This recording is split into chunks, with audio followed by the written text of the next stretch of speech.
Sunday morning in a 9 o'clock hour here on the weekend edition of Fox and Friends. We've got Lisa Booth and here with Jeanine. Hey, guys. As they have all morning. Lisa, how's it going? It's going, well, I think it's going well. Are you trying to tell me something? No. Have you had fun with Pete? I'm having a blast. Have you had fun with Pete? Well, Pete and I have known each other, and I've known you from DC Bureau, so we've seen each other around. So I already have friends here. Comfortability. Yeah, and I've been on the show a bunch, and it's a great show, so I'm thankful to be here and having fun. So. Hopefully I'm doing okay. Heavy grift too on occasion. Occasionally, except for when I dance, which we shall not mention anymore. And you and I will be heading back later today to Washington, where there is much happening. A lot going on. One issue that we have talked a lot about this morning that is not the long to-do list of Congress, but yet a fight over a specific parking spot at an obscure agency known as the Consumer Financial Protection. If President Trump had his way, it would be obscure, but unfortunately under the Obama administration, led by Senator Elizabeth Warren, the CFPB, the Consumer Financial Protection Bureau, has been empowered as an unaccountable bureaucracy to go after a lot of businesses and others in lending practices. Started because of the financial crash, but now it's because sort of been unleashed. And this administration wants to rein it in, and they're doing it by an appointment that has raised some eyebrows in Washington, D.C. First of all, President Trump tweeted this yesterday about the Consumer Financial Protection Bureau. Again, their former director, Richard Cordray, has stepped down, so the president has the prerogative to appoint somebody else. He says the CFPB has been a total disaster as run by the previous administration's pick. Financial institutions have been devastated and unable to properly serve the public. We will bring it back to life. He believes bringing it back to life means Mick Mulvaney, the current OMB director. But the guy stepping out of CFPB, Richard Cordray, thinks he has the prerogative to appoint a successor in Leandra English. So there's a big battle brewing right now. Who has the authority to appoint the successor? And it potentially could end up in a legal fight. We're not quite sure. It will end up in a legal fight. And we actually had gone, if you guys are interested at home, we got Mark Short, who's the White House Director of Legislative Affairs. We were able to speak to him earlier about this. Take a listen.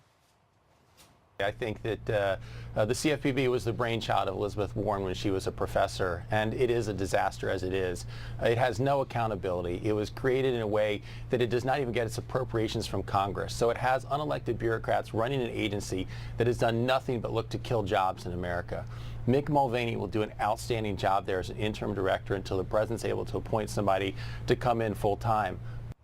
Mark is the only person I've seen from the White House and the administration speaking out about this, but it is a part of what, Pete, you've talked about, which is this drain the swamp. Here was an agency created to protect consumers from predatory lending practices of mortgage companies that put us into a 2008 financial crisis, and it has become wholly political with President Obama's last, most powerful holdout, Richard Cordray, holding on to power, trying to stick it to President Trump, and pointing on the way out the door his deputy, causing a problem getting in the way. But you say this is all about draining the swamp. Well, of course, and Mark Short said that as well. It doesn't even get its funding from Congress. It gets its funding straight from the Treasury Department. So Congress doesn't have the purse strings. And if the executive, our president, doesn't have the prerogative to set a priority of an agency, then what does he have the prerogative of? And this is, if you have Obama appointees, by the way, he's not the president anymore. Hillary Clinton did not win. She would have continued his policies. The American people voted for a particular perspective, which is I want a pro-business, anti-big government person in the White House who will grow our economy. The CFPB has way outspanned its scope,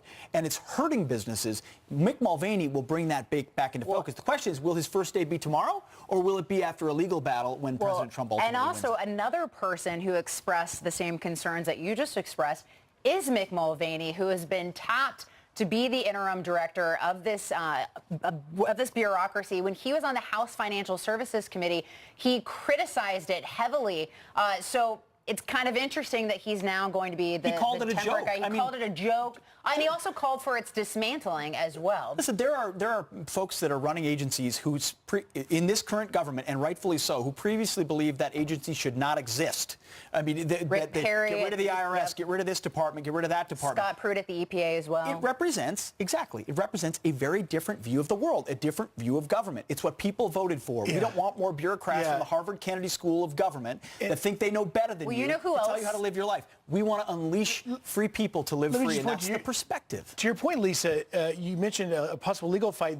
I suspect we will hear from President Trump and the administration in the coming days, because this is the frustration that President Trump has over now, while he's trying to get this end of the year to-do list, the tax form and all that stuff, he is having to resort and put out a legal battle drawing back to a Federal Vacancies Act. This is exactly what gets in the way of progress, and that's his point he's making. Well, and speaking of draining the swamp, Representative Jim Jordan has a message to the Washington, D.C. establishment. Take a listen.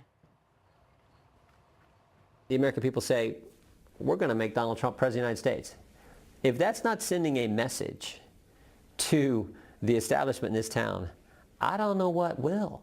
So again, maybe we better think about what the American people are saying via electoral process and do what they sent us here to do.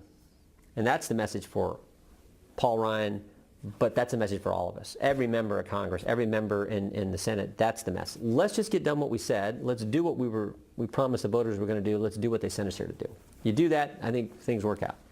I ran on certain things. Republicans ran on certain things. The same things Donald Trump ran on. Let's do that. And let's work with the president to do what we said. Well, what a crazy concept to do what we promised you that we would do, to follow through on the promises that we made to you as voters. Obamacare, tax reform thus far have not done that. Pete, your thoughts? What a crazy comment, but what a crazy concept. What a crazy concept, but the reality is it has been nearly impossible, because the swamp isn't just the CFPB, it isn't just the Democrats, it isn't just Hollywood, it isn't just the media.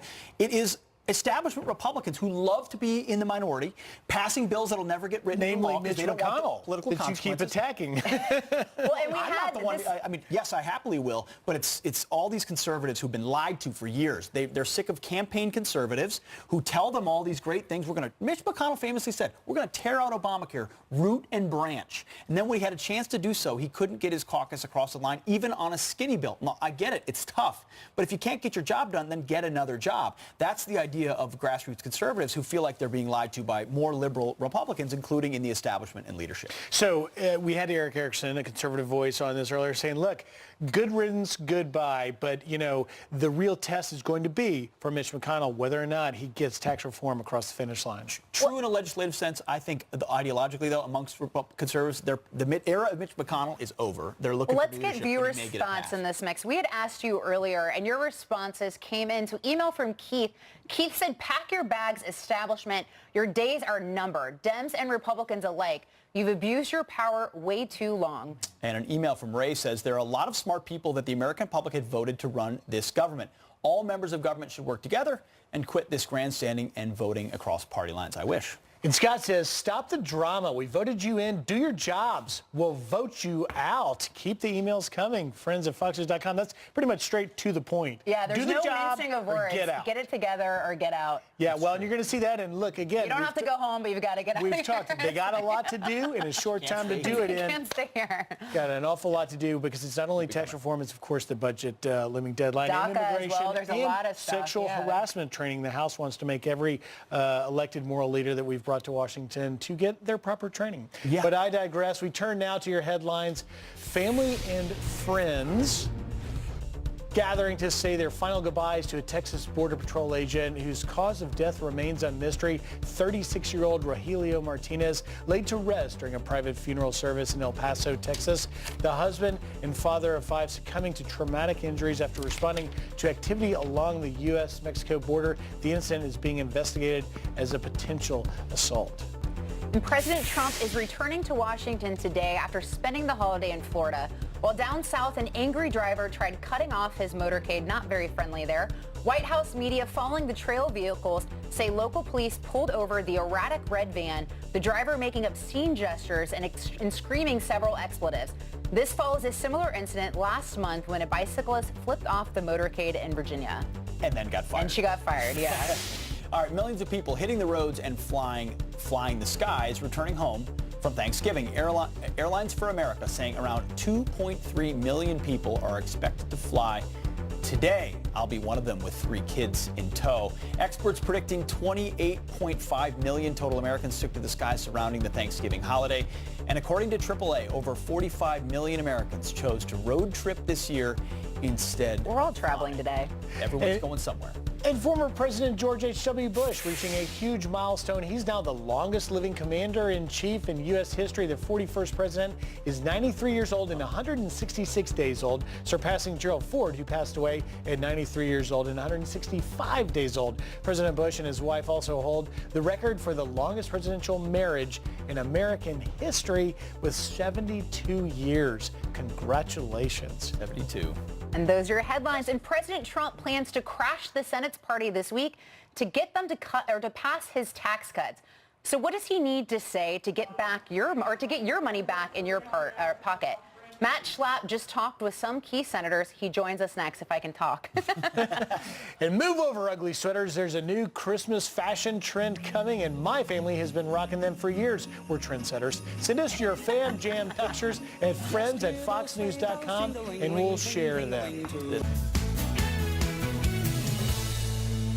In 2 days, this Tuesday, President Trump will head to Capitol Hill to talk tax reforms with Senate Republicans ahead of the Senate's crucial vote.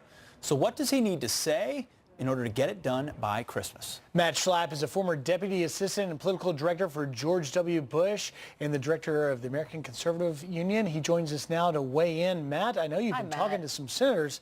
What are you hearing?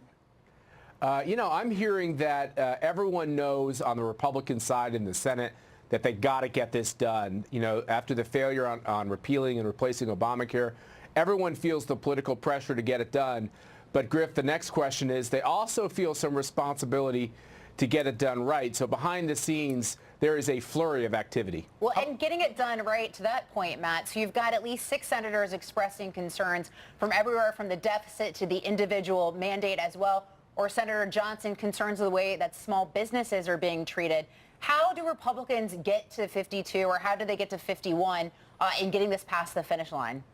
Well, Lisa, I think that you're right with those 6, and there are others that obviously are expressing some concerns more privately. And I think the key for Mitch McConnell is just to get to 50 and have Mike Pence break the tie. It's a real shame that Democrats are just refusing to play any significant role on this in the Senate.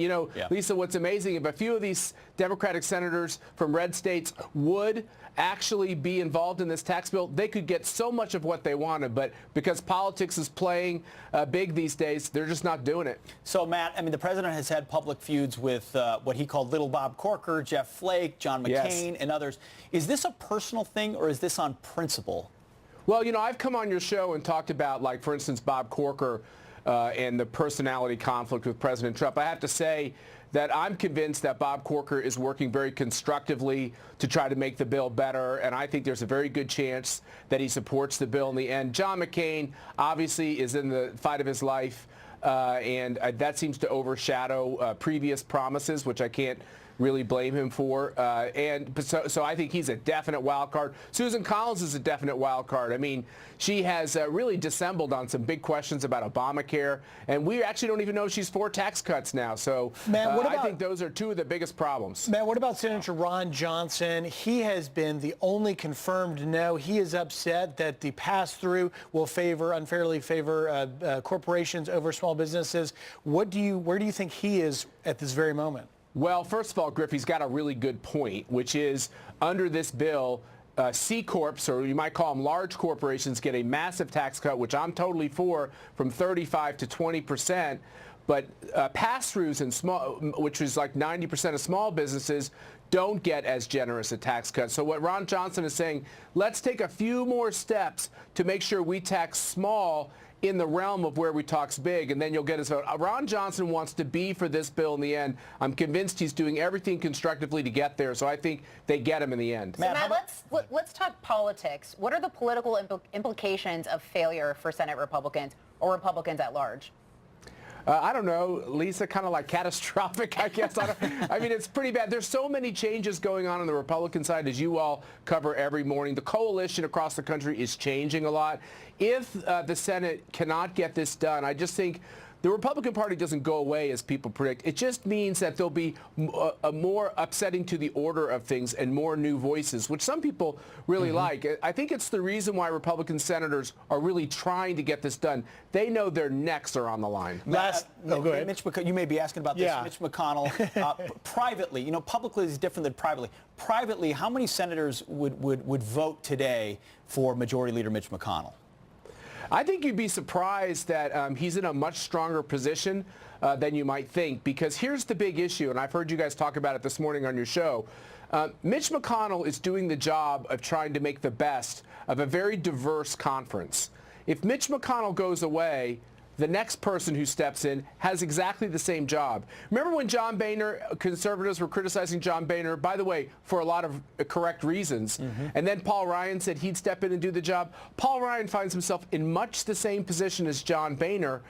So you can rearrange who is in your leadership, but it's the dynamics of the conference that change. What we really need is a change in the dynamics of the conference.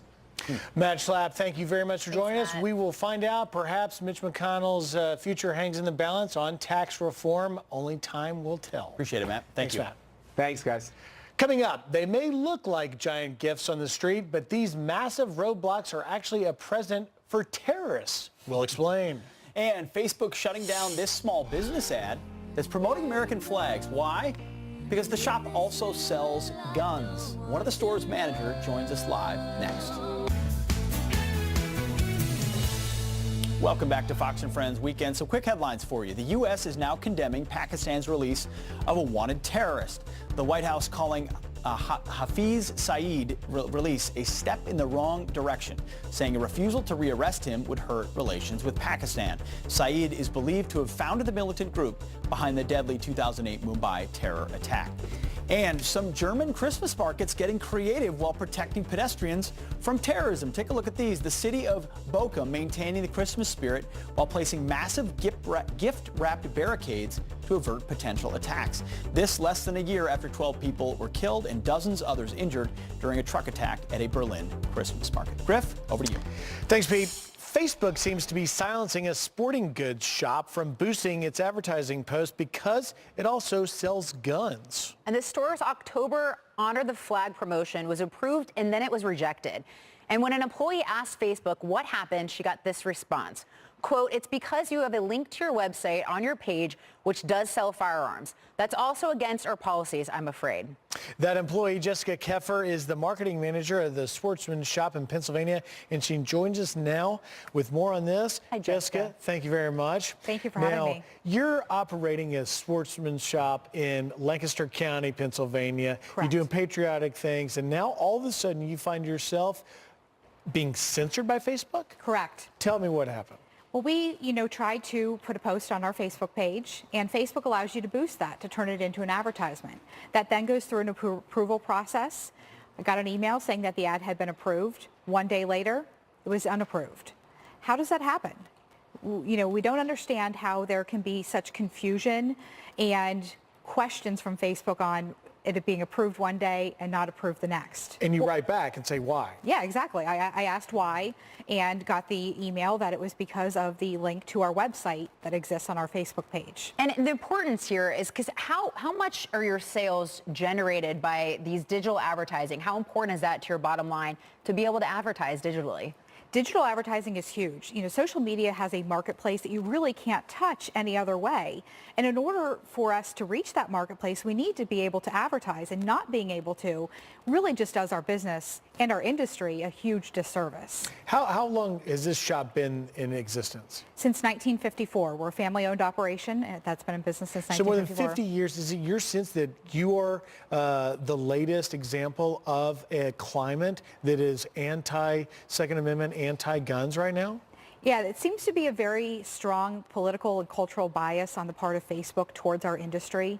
We're not treated the same as your box stores. Dick's Sporting Goods, Cabela's, Bass Pro Shops, they all have the ability to advertise. We asked about that, and our answer was, well, they sell other things. Well, we do too. Have you had any other stores reach out that have faced something similar with Facebook? Yes, I've heard many stories through many of our contacts throughout the industry that all have similar issues. And we felt that it was time that our industry spoke up and shared the fact that this was happening. And, you know, I think we deserve some answers, and we deserve the same right and the same treatment as any other business. And with many small businesses, this is the time of year that you really need sales. This is the time that you can make your highest sales, I presume. Yes. What is the plan? What are you going to do now? Well, we are relying on some TV ads. We have some digital ads going in other areas, radio advertisements, and really word of mouth. You know, we are so blessed with our customer base, and they've really been so supportive of us. So we're using all the means that we can. We're still posting on our Facebook page. We're just not able to advertise. And have you had any follow-up from Facebook? I have not, no. Interesting. All right. Well, Jessica, thank you so much for sharing your story, and we appreciate your time today. Well, coming up, activists targeting the family of the FCC chairman, calling him a murderer of democracy because of his plans for the internet. Seriously? And forget ugly sweaters. There's a new trend this Christmas, fam jams. Have you been wearing these? My family has for years. And we'll share your photos next. We want to see the photos, Griff. Then a group of Boy Scouts helps a 95-year-old World War II veteran retire his worn down American flag. This inspiring story is coming up next, so you're not going to want to miss it. Oh boy. Christmas is coming. We've got it outside on the plaza. New York is lighting up. It is. Your family is also in the spirit. We got a new trend. You know, forget those ugly sweaters for Christmas. The fam jam. This is family pajamas. And they're acting like it's a new trend, but honestly, it's not. Have a look at this. This is the Jenkins family from a few years ago. All red pajamas. Actually had the names on the rear ends there. Family? The Yes. dog was included. They're my girls. So cute. Very, very cute. And my wife tells me we've ordered fam jams again this year. I'm not sure exactly what Well, they these are. are another form of fam jams. This is last night in my house. 7 Yes. of them. Baby Gwendolyn in the middle as Santa. Matching, I feel like matching pajamas for kids aged 7, 6, 5, 4, 2, 2, 0 is the way to go. And they were watching Despicable Me 3 with a fire in the holiday spirit. What the were Christmas spirit, what were their I should thoughts say. of all dressing the same? Love Did it. anyone have issues Is there with it, or any did they love kid it? that doesn't? It's the parents that shouldn't be dressing in pajamas, Griff. Oh no, here we go. That get in the pajamas. The parents Did you just find watch. one for yourself? I'm not Were sure you, if viewers are going to no? agree with you. Let's take a look at some of their photos. Let's see. Yeah, we got some Yeah, views. we've You got sent some yours in as photos. well. Photo from Emily here. That's at the beach. That's the way to do it. That That's is, smart, and Emily. I see an adult dressed. This Oh, is from more Julia. adults. No, those are adult pajamas. You're right. They're Yes. adult, yeah. This is a good thing. To your There's point. nothing wrong with adult pajamas. Photo from We got a photo from Nancy here. What a great photo with some adults wearing dog fam pose with a jams. little The puppy. dog. Nice. And this is from Michael. Oh, look at the little baby in the middle. So cute. A lot of fam jams out there. Photo from Fam the Lessig jams. family there. Send up Fam- the Christmas tree, Fam getting in the jamming holiday in spirit. the morning. Yes. Oh, my. look And at this that. is the Collins family. That may be the winner See, that right looks there. really warm That- and cozy, though, so I don't understand how anyone could be against that. That is fantastic. I'm not That is against awesome. it. It's just sort of no moral angle In on fact, it. I'm just I would like saying to know human where they dignity got those should dictate. pajamas. I think you're just So I can go jealous. out and get them. I think Pete's just jealous that Gwendolyn gets to be Santa. You know, if they offered him the Santa pajamas, Well, then you could why be. can't a girl be Santa? Right? Yeah. I'm not we against live in a that. new world, All right? right, I mean, we it's must just- it is turn what it to our is. judge and All right, jury, fine, our fine. viewers, friends at FoxNews.com. Send us Oh, I FoxNews.com. thought we were going to get the headlines. I was Fam like, that's jamas. boring. Not yet. Clearly We we've were fam established we love jamming. them. I'm That's still in the right. fam jams. You guys are awesome. All right. The Jenkins always setting the trends. Watch for what he's wearing and what you'll be wearing next year. Turning out now to your headlines. A manhunt intensifying for a driver accused of shooting over a dozen bullets on the Florida Turnpike. The gunshots injuring 2 people in an apparent road rage incident near Winter Garden. Troopers now looking for the suspected shooter, who's in a gray Toyota Camry. Both victims were taken to a nearby hospital with minor injuries. Neither was hit by a bullet directly. A murder of democracy, that's what net neutrality activists are calling FCC Chairman Ajit Pai. Protesters leaving these signs in the front of his house. Can you guys see that? Telling his kids their father is an evil man, telling them you don't have to be evil. The latest protest triggered by the FCC's plans to roll back net neutrality rules. Pai says that it's in the country's best interest to keep the internet a free and open market. And a heartless holiday crime now forcing a family-run Christmas tree farm to shut down during the busiest season. Thieves burglarizing and ransacking the Cedar Ravine Tree Farm in California. Pictures revealing just how devastating the damage is. In some way, it's also like the Scrooge who stole Christmas, because they literally rolled carpets off the floor and took them. to have been a milestone 40th year in business. And a community coming together to help a World War II veteran properly retire his tattered and torn American flags. Boy Scouts in Georgia performing a proper flag ceremony for the 90-year-old retired naval commander Frank Coleman at his Roswell home. Very, very much honored that you all did this. It's very thoughtful for all of these people. The Scouts presenting Coleman with a brand new flags to fly proudly. Now that's giving some perspective to your kids. That's so sweet. For sure. Yeah, seriously. It's always good to see, or even Megyn, who we had on the show earlier with the police officers putting together those bears to send to the fallen, families of the fallen. It's always great to see. Blue Line Bears. Blue Line Bears. Yeah, it's always nice to see kids stepping up and showing the rest of America really how it's done and how to be a good citizen. That's exactly right. Without that, you don't have the citizenry required for the next generation. It's all part of civic tradition. So keep it up. And that's a great story right there for sure. Right now, we're going to head out to Rick Reichmuth. I think he's outside. Hey, yes, Rick. he Hey, guys. is. Plus, Rick, it makes you feel like you wasted your childhood. You found a jacket. We didn't have one earlier. You found a jacket, I Rick. did. I went up to my office. All these guys back here wanted to be on TV, but then they're afraid to get too close. The microphone doesn't reach. Oh, there you go. Where are you from? I'm from Florida. Florida. A little bit chillier here. A little cold, yeah. How's New York for you? Yeah, it's different, but I really like it. All right, Yeah. there you go. Enjoy New York. Thanks so much for coming by. Saying hello, take a look at the weather map, show you what's going on this morning. Overall, I mean, we're saying it's chilly, but it's 44 degrees. That's really not bad at all. 29 in Chicago. That's a cold spot on the map. Same with Missoula right now. And we are going to be watching a little bit of cooler air settle in, at least for today, and then we warm right back up across the northeast. But overall, a little bit of snowflakes falling across upstate New York, and that is about it. Down across the southeast, tons of sunshine, maybe a little bit of clouds. Central Florida, a shower or two, nothing that's going to cause a problem. And temps really warm up well above average across much of the south for much of this coming week. Up across the northern plains, Nebraska, Kansas, temps well above average. Look at that, getting up into the 50s as far north as Bismarck. So warm air in place there. And out across the west, that's really kind of our only trouble spot. We have storms moving on in across areas, say, of central to northern California. By tomorrow, that dives down across southern California, bringing a little bit of rain and mountain snow. All right, guys.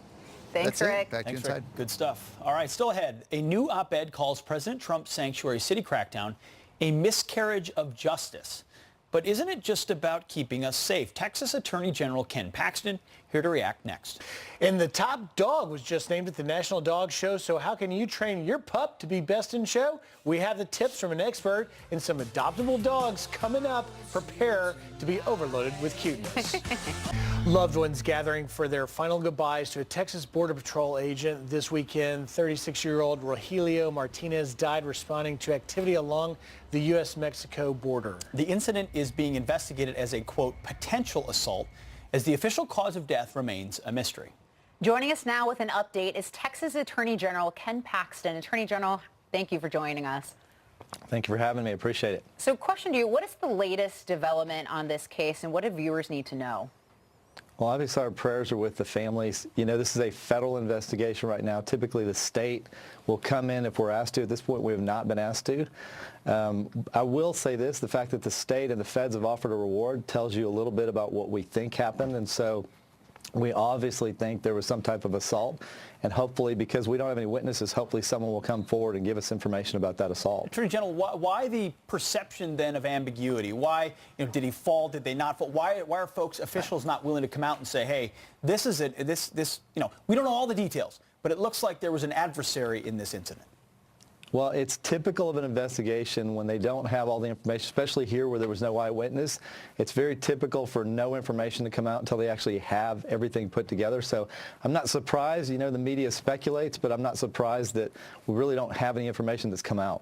Attorney General, I've spoken a lot with the special agent in charge for the FBI down there, Jeanette Harper, and she tells me, look, at the investigation's under control, but just to give our viewers a little bit of a sense for where this happened, it's about 30 miles north of the Mexico border, and it is an area that is heavily trafficked by drug traffickers. And that, of course, certainly something we talked with one of the Border Patrol union guys that says, look, this looks like the Agent Martinez and his partner, who is now, since we understand is out of the hospital, were ambushed and attacked. Mm-hmm. Yeah, I don't actually, even though the investigation's not over, it would not surprise me in any way if that's what happened. You don't usually have 2 border agents, 1 dead, 1 severely injured, just randomly falling. It's just very unlikely that's what happened. I'm very sure that we're going to find in the end that this was an assault by drug smugglers or somebody that shouldn't be in our country. And how frequent are incidents like this along the southern border? You know, we have a lot of trouble along the southern border. We have our state police keep track of crimes that are related to illegals, and in the last 5 years we've had over 600,000 different potential crimes, from 1,200 murders to, you know, you name the crime, we've had it. So we track that information, and it's fairly prevalent. And you wonder why the president and others are calling for a wall and increased security measures down there. It's a dangerous place, and our border agents face it every single day. We want to get your point on another topic as well, Mr. Attorney General. An op-ed from the Clarion Ledger in Jacksonville, Mississippi, says that President Trump's sanctuary city crackdown is a, quote, miscarriage of justice. You can see the headline from the Clarion Ledger. It's a miscarriage of justice, is exactly what I just said. Why would a paper like this in Jacksonville, Mississippi, or anyone else look at a policy of saying, hey, if you're not going to apply by the law, then why should you get federal funding? Why would they say miscarriage of justice? Yeah. Well, I couldn't disagree with them more. You know, basically, sanctuary city laws, including the ones in Texas, are designed to protect our citizens. We're talking about people here who are here illegally, and also who are suspected of committing crimes or who have committed crimes.